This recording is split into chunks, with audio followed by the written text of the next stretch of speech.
speak about shear and bulk acceleration viscosities in simple fluids.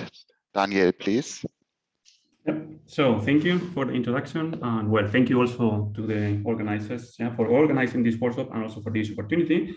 So well, this is a work that has been done in collaboration with Johannes Renner and Matthias Smith, right? And I think I will need at least half of the talk to explain what I mean by this title, and also to explain the techniques that we use, and then the second half will be about the results. Okay, so the system that I want you to have in mind is a simple fluid. So think on a interacting system of particles, and we are in non-equilibrium. Okay, so there is a net flow of particles that is described by the velocity field V. Okay, which is microscopically resolved in space and also in time, and is simply the ratio between the current and the density profile. Okay, I will give more details about the velocity profile later.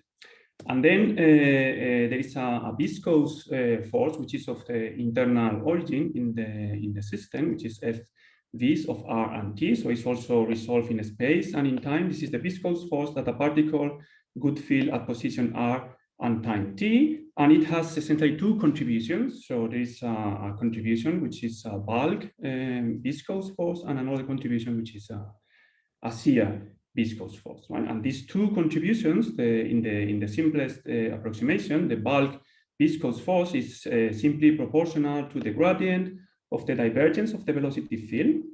So if you have a velocity field like this, then the divergence is different than zero, and it will generate a viscous force of this type that will try to get rid of the inhomogeneities of the velocity field. Yeah? And then there is a shear component of the viscous force, which is generated or appears in case that the curl of the velocity field is different than zero, like for example is the case here. So this force is then proportional to the curl of the velocity field. Yeah. This is the simplest approximation that you can find for the bulk and the shear forces that are valid in the case that the density is constant. There is no density modulation, and also in the case that there is no memory in the system. Right? One can, if you want to go a step further, then you can include these two effects: a bit of memory and also cases in which the density profile varies in space, and then you can arrive to an expression like this one. Might look complex at first, but it's actually quite simple. This is again the bulk viscosity at position R and time t, and as you see, it's again proportional to the gradient of the divergence of the velocity field. But in this case, the velocity field is not evaluated at time t, but is evaluated at a time t prime. Okay, where there is an integral here that goes from 0 to t. So, and the viscous force is at time t, so it runs for all the previous times. So what we are doing is we are weighting the divergence of the velocity profile with a quantity that is given by this kernel here. This is a memory kernel, which in the simplest but also quite very physical approximation is simply an exponentially decaying kernel. Right? So if I draw here, this is the kernel. A memory kernel has a function of time. It decays exponentially, and it is fully determined by only two parameters: this tau, which is the memory time and tells you how fast this kernel decays, and this constant, which is sort of the amplitude of the kernel. Okay, and this rho and rho prime, this is just in case that the density is inhomogeneous in space. And there's of course an analogous expression for the shear viscosity, but that in this case involves the curl of the velocity field. Right? So these two expressions here are essentially the viscosities that you find. Daniel? Yeah. Can I ask you? So we discussed today the memory effects before, and for example, in the first talk there was also a spatial non-locality, and you have here now a temporal non-locality, but it seems that you have chosen to take it spatially local. Could you comment on that? It's local, exactly. It's local here. Okay. You can extend this. Of course, you can also incorporate non-local effects. Okay. This is, as I said, one can extend this. This is a simple extension, if you want, where I include only memory and the non. There is, well, in a way, it's non-local via this nabla operator. Okay. And this row can be inhomogeneous, and the V is also inhomogeneous. But there is no more non-locality, if you want. But one can include it easily via another spatial integral and a kernel that also. Yeah. But okay. For what I'm doing here, the temporal non-locality is enough. Yeah? Okay. So this is these two expressions that you see here. This is essentially up to minor details. This is the viscosity that you have in the Navier-Stokes equations. Okay. And what I will try to convince you is that there are equivalent analog expressions, but now for the acceleration fields. Okay, so there is a viscosity which is associated to the divergence of the acceleration field, and there is a viscosity which is associated to the curl of the acceleration field. And with the acceleration field, I mean the time derivative of the current divided by the density profile. Okay, so I'm using exactly the same expressions, but with the acceleration field. And of course, I need new kernels. So they are also exponentially decaying, but the parameters are different. So this is why I am distinguishing now between the acceleration and the velocity kernels. Okay, so this is the objective of this talk, to try to convince you that these viscosities are there. We haven't found in the literature a similar idea, but the literature is huge, so we might be at least partially reinventing the wheel. I don't know. So if you are aware of literature, please let us know. Eh? So can I ask? Can I quickly ask? Yeah. Will you discuss whether this is equivalent to making a more general ansatz on your memory function, that it has an additional process beyond the alpha process that you showed?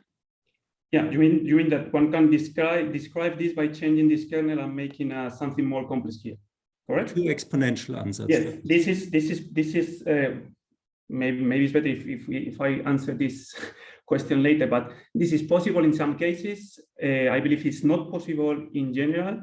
But also, I think it is way more physical to describe the system based in these two, using these two viscosities and very simple kernels, than instead of describing the system with a complex kernel that we can call a memory kernel. But if it is extremely complex, I would call it a mathematical kernel. So I think it's much easier to describe the system with these two variables than with a much more complex mathematical kernel. But yes, in some cases, it is equivalent, of course. Also, I can get rid of the velocity in some cases and just use the continuity equation and describe this via the continuity equation and not the velocity, but and making the kernel even more complex. Right? So mathematically, yes. Now, whether it is physically better or not, I would argue that this is better, this description. Okay. But we can go back to this question later with the results. Maybe it's more obvious. Okay. So this is what I will try to do. So just a few words. What is the motivation behind this or proposing this idea? These are the two papers that motivated us to do this. The first one is the power functional theory for Newtonian many-body dynamics. So that tells you that there is an intrinsic functional that depends only on the rho, the velocity, and the acceleration field, that by a functional differentiation with respect to the j dot or with respect to the acceleration generates the internal force, and in particular, the viscous force. Okay, and of course, power functional theory doesn't tell you how this functional looks like. It tells you that it is an intrinsic functional that does not depend on the external force. You have to then find an approximation, and what we did was based on what we did in this paper here, which is an expansion on the gradient velocity for Brownian dynamics, now extended to the case of inertial dynamics, where the acceleration gradient also plays a role. Okay, so then what we did is essentially to construct the basic or the first term in this functional expansion using the acceleration gradient and the velocity gradient, and this generates naturally these two expressions that I have shown you here. Okay, so how do we prove or disprove that these viscosities are actually here? The first thing that we need is a system where we can measure the viscous force, right? And how do we do this? We do this with particle-based computer simulations. We use molecular dynamics simulations. So this is the equation of motion. So we have the time derivative of the velocity times the mass of a particle equals the total force on particle I. Yeah? And this total force is made of external and internal contributions. And what we use in particular is the WCA potential, which is simply a repulsive, it's a Lennard-Jones potential, which is cut at the minimum and then shifted such that the force is continuous. So it is a purely repulsive potential, quite simple. Okay. So these are the many body equations of motions. There are n of them. And now using the continuity equation, one can move to a one-body description of the system, which is a force density balance equation, which is here. This equation is exact. You can see details, for example, here. And this exact force balance equation, you can sample all these terms in computer simulations. Okay, so for example, on the left-hand side, you have the J dot, the time derivative of the current. If you want to sample it, what you can do is to actually sample the current. So to sample the current operator, you just look at the velocity of particle I, and then you put it in a histogram at the position of this particle. Okay, and then you do an average, which we are in non-equilibrium. So this average is an average over many different realizations of the same simulation with different initial microstates. Okay, this way you can sample the current, and then to get the J dot, you just build the time derivative of this. Huh? And on the right-hand side, we have the density profile. I don't need to tell you how to sample the density profile, right? We have the external force, we have the internal force, and we have here on the last term, this is the second rank kinematic stress tensor tau, which you can sample by simply, again, putting in a histogram the VI dyadic VI, and then you build the divergence, and then you get this last term, which is purely transporting. Yeah? And for the internal force density, for example, for the internal force field, if you want to sample this, what you need to do is again put in a histogram the total internal force acting on particle I, and as a result, you don't get a force, you get a force density, right? This is the density operator, but you can very easily obtain the force, internal force field by just dividing the internal force density by the density profile. Yeah? So why I am explaining all this is because of this question, where is the viscous force here, right? So we have this molecular dynamics simulations, and now we need to obtain the viscous force. And where is the viscous force? Well, the viscous force is part of this internal force field that you can split into structural and into flow or viscous contributions. In essence, the structural contributions, they affect the density profile, whereas the viscous whereas the flow contributions, they don't affect the density profile. The way to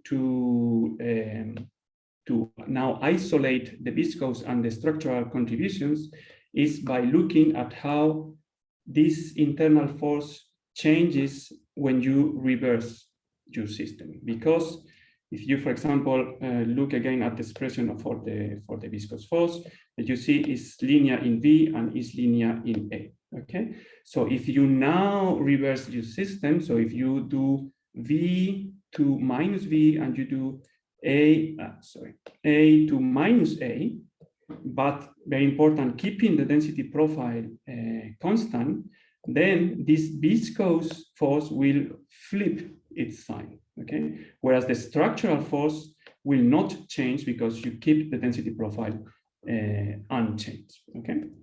This is the basic idea that I have explained here, I think 2 years ago.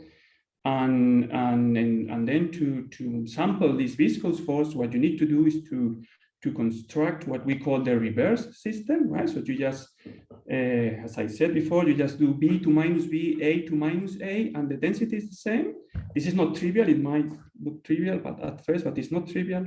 And once you do this, what you have is two systems: the forward system, in which the internal force is the sum of the structural plus the viscous, and you have the reverse system, in which the structural force is the same, but the viscous force has flipped its sign. And then you have two equations, two unknowns, and you can easily solve for the viscous force, okay?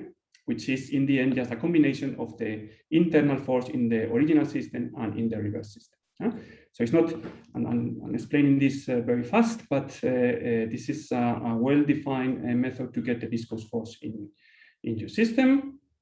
And we are almost there. We still need another tool, because now we can measure this viscous force, but we still have a complexity, which is that we believe that the velocity and the acceleration, they both contribute. And then we need a method that is able to disentangle the contributions of the velocity and of the acceleration from the total viscous force. Yeah? And this in general is quite difficult, because the velocity and the acceleration, they are of course related. So how do we do this? We do this by constructing flows in which this is relatively easy to do. Okay, and how do we do this? We use what we call the custom flow method that we first developed for Brownian dynamics and now for molecular dynamics. So typically in molecular dynamics, you use as an input an external force, okay, and then you measure as output the density profile and the current, for example, okay. And what custom flow does is to inverse this problem, yeah, to solve the inverse problem. That is, we use as input, as target fields, the density and the current, and then the method constructs numerically the required external force to generate the target fields. Yeah? This is what custom flow does. Again, I won't go through this in detail. It's published in this paper here for molecular dynamics, but the essential idea is that we have an iterative method. So for at iteration k+1, the external force is the same as the external force at the previous iteration, plus a term that corrects the external force, having into account the difference between the target current and the current that you actually measure in your simulation. Okay, and you run this iteratively, and then it is a costly thing, but it's easy, relatively easy to implement, and in the end you can find the external force that generates the dynamics that you want, arbitrary target fields, as soon as they are physical, of course, right? So rho and j, for example, must be connected by the continuity equation. If not, there is no, it's impossible, of course, to find the external force, right? So this is just an example. You have here the density, which is an input, the current, which is an input, and the external force, which is an output. You have here the j dot, which is in a way also an input, because it's given by the j and the rho. And also here showing the internal force and the divergence of the tau, just to demonstrate in a way that you can very easily sample all these things. And you can see here, maybe I'm not sure, gray profiles, okay, which are the target profiles, the profiles that we impose, okay? And the color lines are the profiles that we sample in the simulation, okay? And you see that they are on top of, essentially on top of each other. Okay, so in this case, we are imposing as arbitrary fields a density that grows in time. Okay, so then this was the first part. Now the second part, the results. We have now all the techniques to try to demonstrate whether or not the acceleration contributes to the viscosity. I will show you two different flows. Okay, one is a flow in which there are pure bulk viscous effects, and the other one is a flow in which there are only shear effects, right? Such that we don't have to split this. Okay, so in both cases, we impose, using custom flow, a current that factorizes into time and spatial parts. This is by construction. The temporal part is this expression here. It's just easier to look at the graphical representation. So this is the temporal part has a function of time, okay? So what we see is that first the current increases, okay? Then it stays constant. There is a quasi-steady state in the system. Then it decreases, and then finally it goes to zero, okay? It reaches zero, and then it stays zero, yeah? Until the system reaches equilibrium, okay? So then for the first flow, yeah, this is a flow again, where the curl of the velocity field and the curl of the acceleration are both zero, yeah, by construction using custom flow. So then there are only bulk viscous effects, okay? And we have a density profile that is stationary, does not change with time. Yeah? This is also important, and it's just a cosine modulation. So it looks like this. This is the rho versus x. This is the target field. And this, and then we force the current to be just constant in space times the temporal part that I have shown you before, okay? And is directed along the x-axis. Yeah? This is a vector. So these are, for example, the target fields. So density, velocity, and acceleration at this time. Yeah. So the current is constant in space, but the velocity, which is the current divided by the density, is not constant. It has this shape here.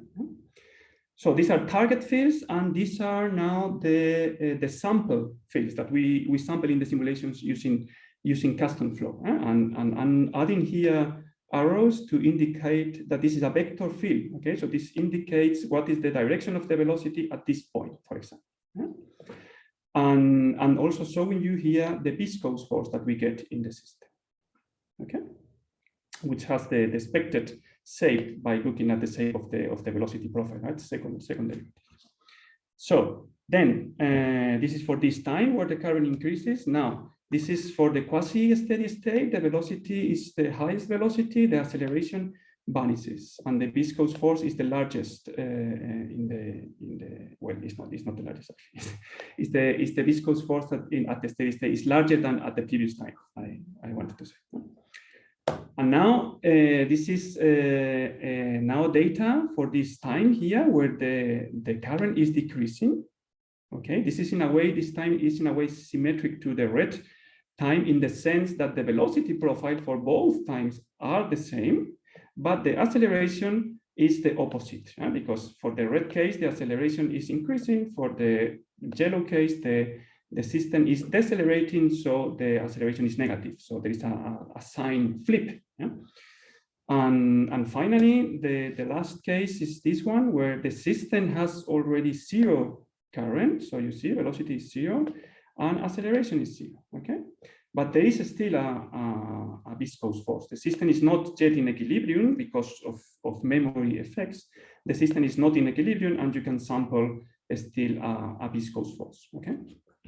So then, but looking at the data, at the viscous force, okay, and here now looking at the viscous force, and we can already see that the acceleration contributes to the viscous force, and this is very clear in this last case because the viscous force has the same shape as for the previous time, but it has a minus. Okay, it has it has flipped the direction with respect to the other cases, and the only vector field that changes its direction in the whole time evolution is the acceleration. Okay, the acceleration is increasing here and is decreasing here. It's the only vector field that flips its sign. The velocity doesn't flip sign. Okay, so then this means that the responsible of this flip sign in the viscous force is the acceleration profile. Otherwise, you could get a viscosity, a bulk viscosity, which is negative. Or again, going back to what to the question of Matthias, you would have to use a memory kernel which has a negative tail. That have nothing against this. It has a mathematical trick if you want. This is fine. I find it way more physical to describe this with a simple exponentially decaying kernel and the acceleration. Right? In this case, it would be possible. In other cases, more complex, I think it would not be as easy. Okay, but so how can we? By the way, there is another strong indication that the acceleration contributes, which is the fact that the viscous force is up to numerical inaccuracies the same for these two times, for the yellow and for the red time. But this argument is a bit more elaborated, so I think I will skip it because I will run out of time if not, I think. So how can then be more sure that the acceleration is contributing? What we did is the following. So since the current by construction factorizes into a temporal and a spatial part, and also because the density is time independent, and also because the viscous forces are linear in the velocity and in the acceleration, right? At least for this systems where the current is not super strong. These three things together is easy to see that because of these things together, the viscous forces, both the shear and the bulk viscous forces, they also factorize. They also factorize into a temporal part and into a spatial part. Okay, and because of this factorization, we can easily sample into computer simulations the temporal part, which looks like this. Okay, this is the temporal part of the bulk viscous force versus time in computer simulations. And so at each time, for example, this one, I can represent here what the viscous force as a function of x is. Okay, and now we can use our ansatz for the viscosity and try to fit this curve, and we get a very good agreement when we use both the velocity and the acceleration components. But what I want you to focus is maybe not in this very good agreement, but in the characteristics of this curve. This curve has an overshoot there as compared to the steady state, and it has an undershoot there as compared to equilibrium. Okay, and especially this undershoot clearly needs to be created by the acceleration, because this temporal part that you can understand has the amplitude of the viscous force gets negative. Okay, so if it is not due to the acceleration contribution, which is the only field that has flipped sign in this region here, if it is not created by the acceleration, it would mean again that there is a negative viscous coefficient. Yeah? And also this overshoot that we have here, at this point, the viscous force is larger than at the steady state. Okay, but at the steady state there, the velocity has the largest amplitude. Okay, so how is it possible? This is because there is an acceleration contribution at this point that is adding up to the velocity contribution. Right? Otherwise, there shouldn't be an overshoot at this point. Right? One can split or represent here, if you want, the velocity and the acceleration, and you see that the undershoot and the overshoot are both created by the acceleration contribution. So one can argue whether the acceleration contribution is small or not compared to the green curve. Well, it depends. Yeah? So here you can say, well, it's a small effect. If you look here, the velocity contribution is almost zero, and the acceleration contribution is essentially all the only contribution to the viscosity. So it's essentially creating 100% of the viscous response of the system, right? And one can also, I'm showing here the parameters of the kernels that we get by fitting the simulation data. And what we observe is that the memory time of the acceleration is way larger than the memory time of the velocity, yeah, which gives rise to this marked undershoot and overshoot there. Yeah?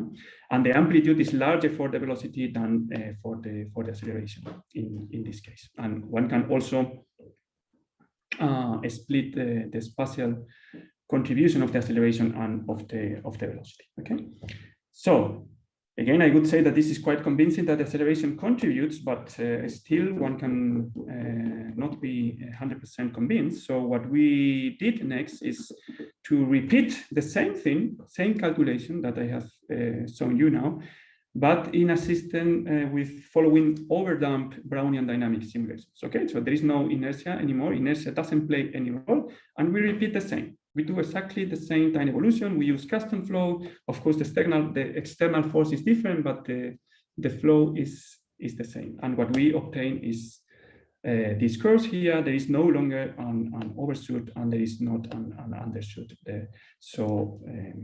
This is in a way another super strong indication that the acceleration actually contributes to the viscosity. Okay.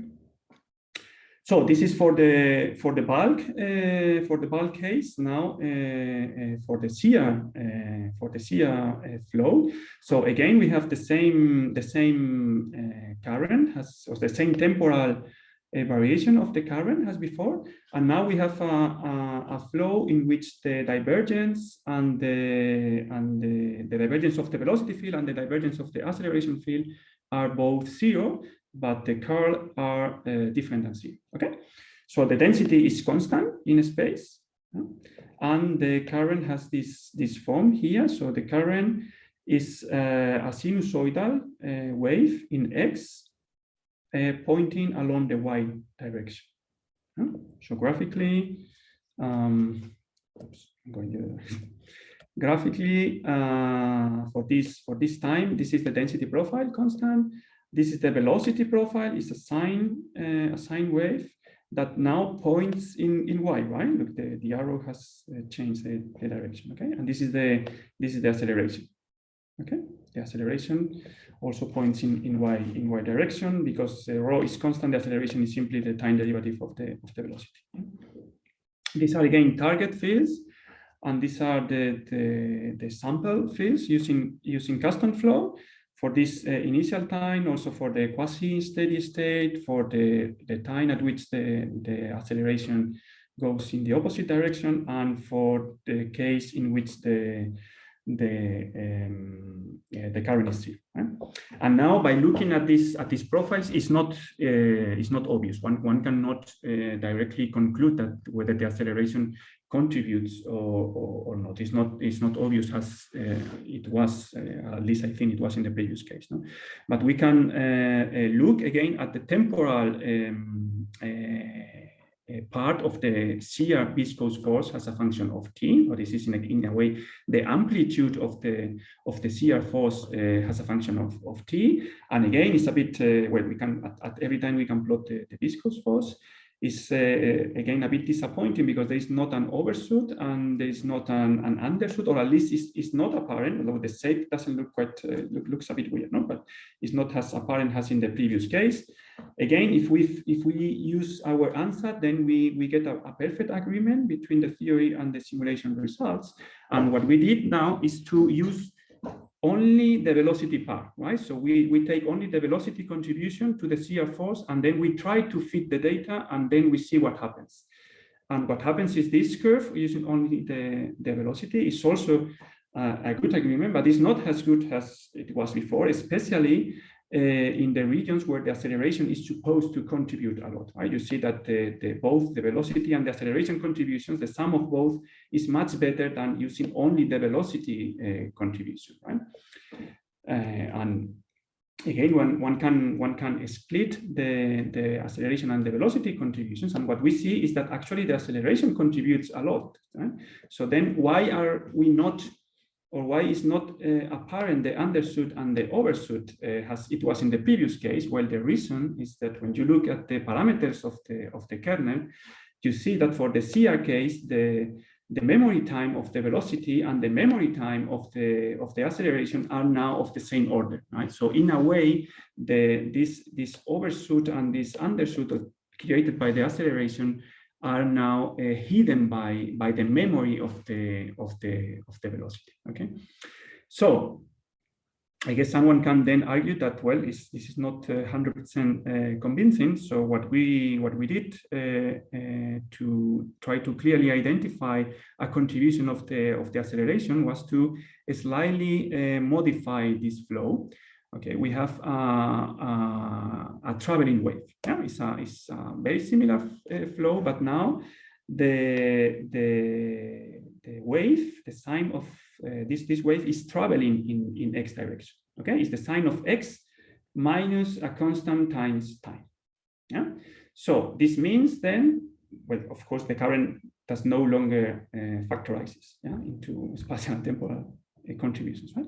So this means then now that there is a shift, a phase shift between the velocity and the acceleration. One is a sine, and the other one is a cosine. Okay, this is the green line is the velocity, the blue line is the acceleration. There is a shift between them, and this shift has to have an effect on the viscous force. Okay, so this Daniel, yeah. 5 minutes, please, with discussions. Yes, I finish 1 minute and I'm done. Okay, thank you. Great. So this wave now travels in time. Okay, and then we can measure the viscous force. And what we did was to use exactly the same coefficients for the memory kernels that we had before, and then try to see how well or how bad our ansat reproduces the viscous force here. Okay, and this is what happens if you use only the velocity contribution. Then there is a shift between the signal that the theory predicts and the actual signal that the simulation gives you. Right? Whereas if you use both components, the velocity and the acceleration, this shift is gone, and now both the simulation and the theory, they are both in phase. Yeah. So this, and I finish here. This, I think, is. I hope that you are now convinced, or that I was able to convince you that the acceleration, there are analogous terms for shear and bulk acceleration viscosities to the shear and bulk velocity viscosities that we are used to work with. And with this, I finish. Just let me thank the funding of this project, and that's all. If there are questions, go ahead. Thank you, Daniel. Yes, are there